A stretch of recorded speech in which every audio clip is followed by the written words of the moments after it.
నీ అనుబంధాల్ని కాపాడుకుంటూ రావడమే అదే మీ అందరి దగ్గర నేను ఆశించేది.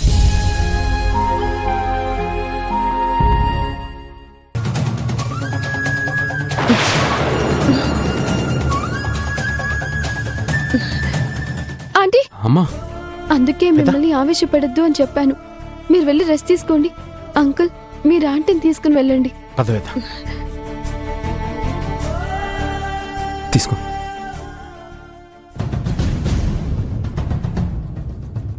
టైం అయిపోతుంది. స్కెచ్ ఆర్టిస్ట్ వెయిట్ చేస్తూ ఉంటారు. వెళ్ళాలి.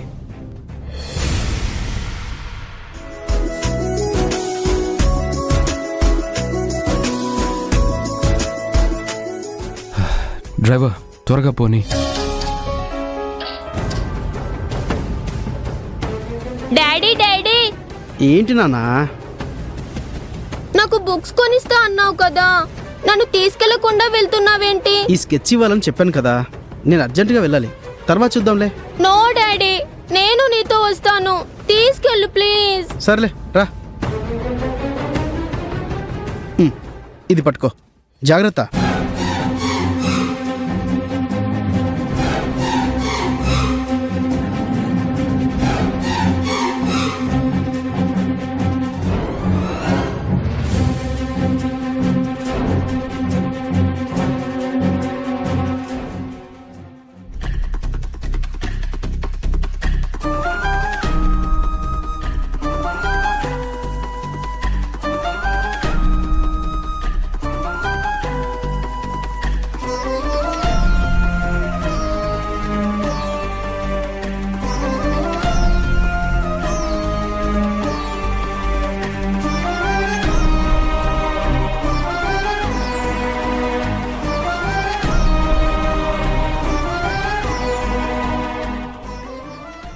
వేదా,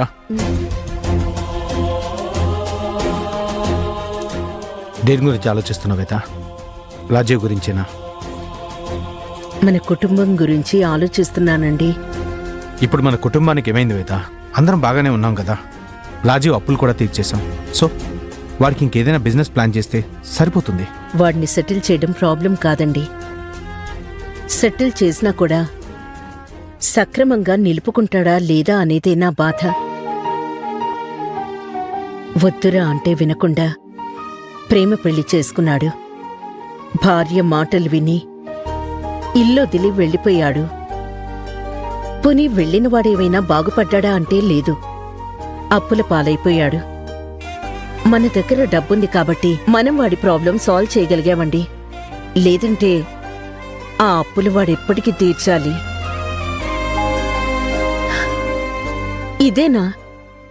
ఇదేనా నేను వాడికి నేర్పించింది?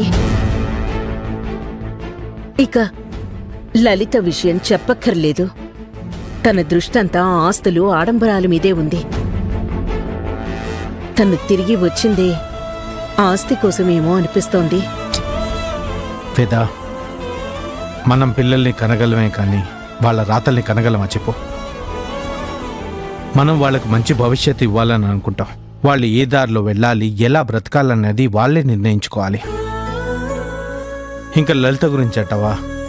మన ఇంటికి కోడలుగా వచ్చాక తను మన ఇంటమ్మాయి. తను ఏం చేసినా మనం భరించాలి. వీలైనంత వరకు తన్ని దారిలో పెట్టుకునే ప్రయత్నం మనం చేయాలి. తప్పదు వేదా. తనకెన్నిసార్లని చెప్పాలి, ఎంతని చెప్పాలి? ఇంట్లో ప్రతిసారి తన వల్లే డిస్టర్బెన్స్ వస్తోంది. నోటికి ఎంతొస్తే అంత అంటాం. చీప్గా బిహేవ్ చేయడం, అన్ని హెడేక్స్ తన వల్లే. చెప్తే వినే రకం కూడా కాదు. వాళ్ళు దూరంగా ఉన్నన్ని రోజులు కలిసుండాలని కోరుకున్నాను. కానీ ఇప్పుడు ఎందుకు కలిసున్నాము అని బాధపడుతున్నాను. పోనీ రాజీవ్కి వేరే కాపురం పెట్టిద్దామా?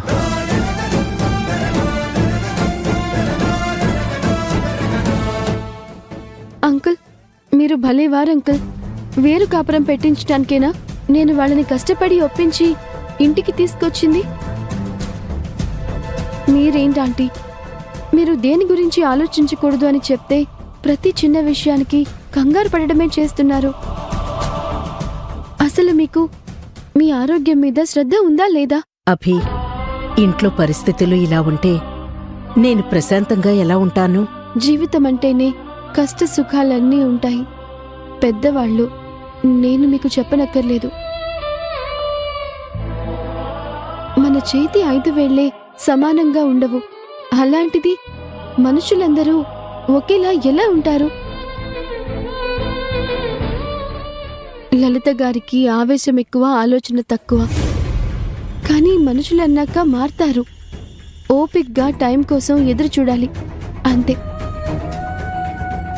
మీరు తెగ కంగారు పడిపోయారు కదా అని సమస్యలేమీ తీరిపోవు. ఏది ఎప్పుడు ఎలా జరగాలో అది అప్పుడు అలా జరుగుతుంది.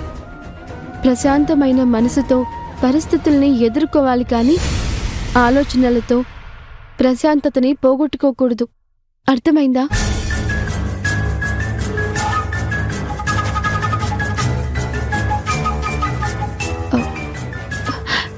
ఏంటంటే అలా చూస్తున్నారు? ఇదేంటి నాకు సూక్తులు చెప్తోందేంటా అనా? కాదమ్మా, ఇంత చిన్న వయసులో నీకింత గొప్ప ఆలోచన విధానం, పెద్ద మనసు ఎలా వచ్చాయా అని. నిజంగా నా మనసులో ఎంత ఆందోళన ఉన్నా సరే, నిన్ను చూసి నీ మాటలు విన్నా అన్ని టెన్షన్స్ పోతాయి. నిజమే అభి, నీ మాటల్లో ఏదో మ్యాజిక్ ఉంది. నేనెంత చెప్పినా గానీ మీ ఆంటీ కూల్ అవ్వలేదు. కానీ నువ్వు చెప్పగానే కంప్లీట్గా కూల్ అయిపోయింది. హాయిగా తను నవ్వేసింది. అది ఈ అభి మ్యాజిక్ లేండి. అభి, నువ్వు ఏ ఇంట్లో దీపం పెడతావో కానీ ఆ ఇల్లు ఎంతో అదృష్టం చేసుకొని ఉండాలి. ఏ ఇంట్లో దీపం పెట్టినా మనసుకి సరైన మనిషితో జీవితం ముడిపెడితే ఆ ఇల్లు స్వర్గం అవుతుంది. అభి మనసులో ఎవరైనా ఉన్నారా? ఎందుకిలా అంటోంది?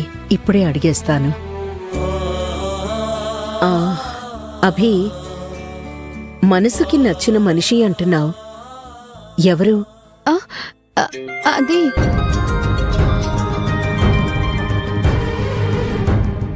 ఆంటీ, అమ్మ వాళ్ళు ఫోన్ చేస్తున్నారు, నేను మాట్లాడేస్తాను. అభి,